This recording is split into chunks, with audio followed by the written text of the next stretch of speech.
बिस्मिल्लाहिर्रहमानिर्रहीम dear students, एक question हम और देखते हैं जनाब। पिछले दो क्वेश्चन की तरह ये भी एक ऐसे ही क्वेश्चन है, उसी तरह से चलेगा, लेकिन बस इसमें फिक्स कॉस्ट की ट्रीटमेंट और इन्फ्लेशन का ट्रीटमेंट, ये दो इंपॉर्टेंट चीजें जो आपने देखनी है। ये कहते हैं जनाब, following information has been extracted from the projected results of Saffron Limited. ठीक है जी, ये सैफरॉन लिमिटेड का प्रोजेक्टेड रिजल्ट है। ठीक है जी, for the year ending 31 March 2019, 2019 के रिजल्ट्स हैं। कंपनी की टोटल सेल्स दिया है, सीएम रेशियो दिया है, मार्जिन ऑफ सेफ्टी दिया है। इन तीन की मदद से आप प्रोजेक्टेड पीएल बना सकते हैं करंट ईयर का। फिर the company is planning to increase its sales by reducing selling price of 5%। तो मतलब हमारी स्ट्रेटजी है कि हमने अपनी सेलिंग प्राइस को 5% कम करना है।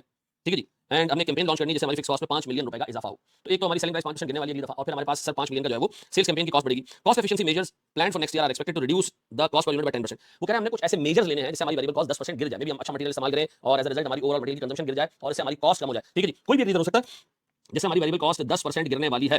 फिर वो कह रहे हैं impact of inflation on all cost including variable and fixed cost. ठीक है जी, वुड बी 8%। उसका मतलब वेरिएबल कॉस्ट 10% गिरेगा, लेकिन इन्फ्लेशन की वजह से 8% बढ़ेगा। देखिए गिरेगा क्यों, कॉस्ट मेजर्स लेंगे, तरीके अपनाएंगे, नए मेथड अपनाएंगे, जिससे हमारी क्या होगी, वेरिएबल कॉस्ट कम हो जाएगी। लेकिन एट द सेम टाइम आपसे एग्जामिनर ये कह रहा है कि हमारी वेरिएबल कॉस्ट इन्फ्लेशन की वजह से बढ़ेगी। ठीक है, फिर वो कह रहे हैं डेप्रिसिएशन पे तो सीधी सी बात इन्फ्लेशन नहीं लगती। At present 40% of the total fixed cost is depreciation, और हमने मार्जिन ऑफ सेफ्टी मेंटेन करनी है 25%। सबसे पहले कह दिया हमें 2020 का यानी नेक्स्ट ईयर का पीएल बना के दो, और बता नेक्स्ट ईयर वॉल्यूम में कितना इंक्रीज आ रहा है ये निकाल के दे। टिपिकल सीधा स्ट्रेट क्वेश्चन जो आप पीछे देखिए। सबसे पहले इसमें देखिए लास्ट ईयर का पीएल बना लें। आपको कंपनी की टोटल सेल्स गिवन है 160 मिलियन। ठीक है जी, 2019 मेरे पास सबसे पहले इसमें क्या आ रहा है मेरे बच्चों, सेल्स आ रही है कितने की, 160 मिलियन की। ठीक है जी, वेरिएबल कॉस्ट कितनी होगी, अगर हमारा सीएम रेशियो से 30% है तो हमारी वेरिएबल कॉस्ट होनी चाहिए कितनी मेरे बच्चों, 70%। ऐसा बता 70% कितना होता है जी, 160 का 70% 112 रुपए। तो मेरे पास सीएम आ जाएगा 30%, 48 रुपीज। अब इस सीएम में से मैंने फिक्स कॉस्ट लेस करनी है। अच्छा, हम सबको पता है कि हमारा करंट ईयर का जो सेल्स है 160 मिलियन, इसके दो हिस्से, एक मार्जिन ऑफ सेफ्टी, एक ब्रेक इवन है। सर मेरे पास जो ब्रेक इवन है और जो मार्जिन ऑफ सेफ्टी है, टोटल सेल्स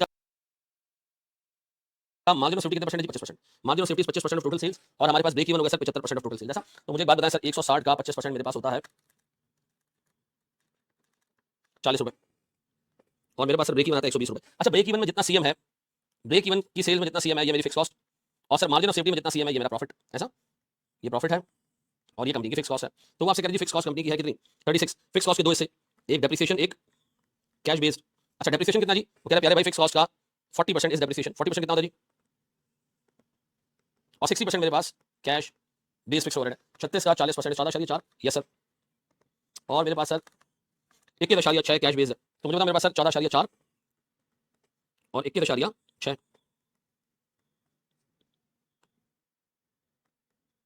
अब बता 48 माइनस 14.4 माइनस 21.6। यार ऐसा मेरे पास 12 रुपए का प्रॉफिट, और 12 रुपए का प्रॉफिट आपको नीचे से भी पता चल रहा है। ये आ गया हमारा 2019 का प्रॉफिट, डन। अब आपसे कहा जा रहा है सर मेरे पास नेक्स्ट ईयर जो सेलिंग प्राइस है वो कम होने जा रही है तो 5% से। तो अगर मैं 2 मिनट के लिए अज्यूम करूं कि वॉल्यूम में कोई चेंज नहीं है, तो सर मेरी नेक्स्ट ईयर की जो सेलिंग प्राइस है वो 5% कम होने की वजह से मेरी सेल्स में 5% कमी आ जाएगी। सीधी सी बात है सर, जो मेरी variable cost per double impact आएगा। एक तो 10% कम होगी मेजर्स लेने की वजह से, और दूसरा एट द सेम टाइम 8% ये इंक्रीज होगी इन्फ्लेशन की वजह से। तो मैं ऐसे करूंगा जी 90% मल्टीप्लाई बाय 1.08, डन। अच्छा, डेप्रिसिएशन में कोई चेंज नहीं आएगा, कोई चेंज नहीं आएगा, और मेरे पास जो फिक्स कॉस्ट है कैश बेस्ड ये भी 8% बढ़ेगी, और इसके अलावा 5 मिलियन रुपए की मेरे पास सर जो कैंपेन की कॉस्ट है वो होगी। तो सर अगर मैं 2 मिनट के लिए कंसीडर करूं कि मेरी सेल्स 160 into 0.95 है, अज्यूमिंग कि वॉल्यूम में कोई चेंज नहीं आया, तो सर मेरे पास नेक्स्ट ईयर की सेल हो जानी चाहिए 152 मिलियन। फिर मेरे बच्चों मेरे पास 112 मिलियन की वेरिएबल कॉस्ट 0.9 मल्टीप्लाई बाय 1.08, ये हो जाती है मेरे पास 108.864। सर मेरे पास 108.864, 108.864। सर मेरे पास सीएम आएगा -152। सर मेरे पास सीएम आएगा 43.136। ऐसा अब जरा सीएम रेशियो देखो, ये मेरे पास सारा 28.379, 28.379%। ऐसा ये सीएम रेशियो आ गया सर मेरे पास, पक्का जी। सर दोबारा 112 मल्टीप्लाई 0.9 मल्टीप्लाई 1.08, ठीक है जी, 108.864, ठीक है जी, -152 डिवाइडेड बाय 152, ठीक है, ये आ गया मेरा सीएम रेशियो। अब बताइए मेरी जो नई फिक्स कॉस्ट है ये कितनी है सर, 21.6 मल्टीप्लाई बाय 1.08 प्लस 5, ये आता है सर मेरे पास 28.328 प्लस डेप्रिसिएशन मेरे पास कितना है जी, वो 14.4 ही रहेगा। तो बताएं मेरी टोटल फिक्स कॉस्ट कितनी हो जाएगी, टोटल फिक्स कॉस्ट मेरे पास हो जाएगी 14.4 के बाद सर 42.728। ऐसा अब बताएं सर मेरा जो ब्रेक इवन पॉइंट है वो कितने पे आएगा सर, ब्रेक इवन सर 42.728 की fix cost divided by sir 28.379, ऐसा डिवाइडेड बाय सर ये मेरे पास आता है 150.56।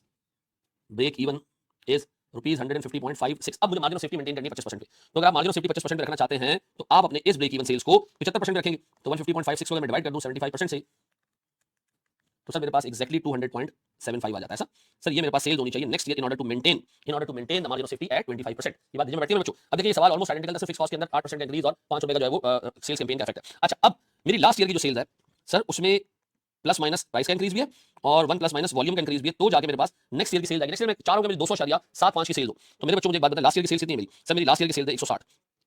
अच्छा, मुझे एक बात पता है कि मेरे पास 5% से प्राइस गिरी है तो मैंने इसको 95% कर दिया। अब मुझे नहीं पता कि मेरा वॉल्यूम कितना बड़ा है जिसके बाद जाके मेरी सेल्स 200.75 हुई। अगर मैं इसको वर्कआउट करूं तो 160 into 0.95, ठीक है जी, आती है जनाब 152 1 प्लस वॉल्यूम का इंक्रीज इक्वल्स टू 200.75 ऐसा। अब बताएं सर 200.75 डिवाइडेड बाय 152 माइनस 1, ये मेरे पास आता है सर 32% का वॉल्यूम का चेंज। सर मेरे पास अराउंड 32%, 32.07% मेरा वॉल्यूम बढ़ेगा तो जाके मैं इस काबिल होऊंगा कि मैं अपने मार्जिन ऑफ सेफ्टी को कांस्टेंट रख सकूं, मैं अपने मार्जिन ऑफ सेफ्टी को 25% पे रख सकूं। मुझे ऑलमोस्ट 32% अपनी सेल्स बढ़ानी पड़ेगी। ऐसा जी, पक्का जी। देख लोगे सवाल ऑलमोस्ट वैसा ही है, पार्ट ए पार्ट बी दोनों जैसे हमने पीछे किए, तो इन दोनों में कोई डिफरेंस नहीं। पिछले सवालों में कोई डिफरेंस नहीं, सिवाय फिक्स कॉस्ट के थोड़ा सा जो है वो ट्रीटमेंट डिफरेंट था। सर एक और पास पेपर का क्वेश्चन देखते हैं, सी फाइनल का, ये बेशक कॉपी कर लें। Thank you very much.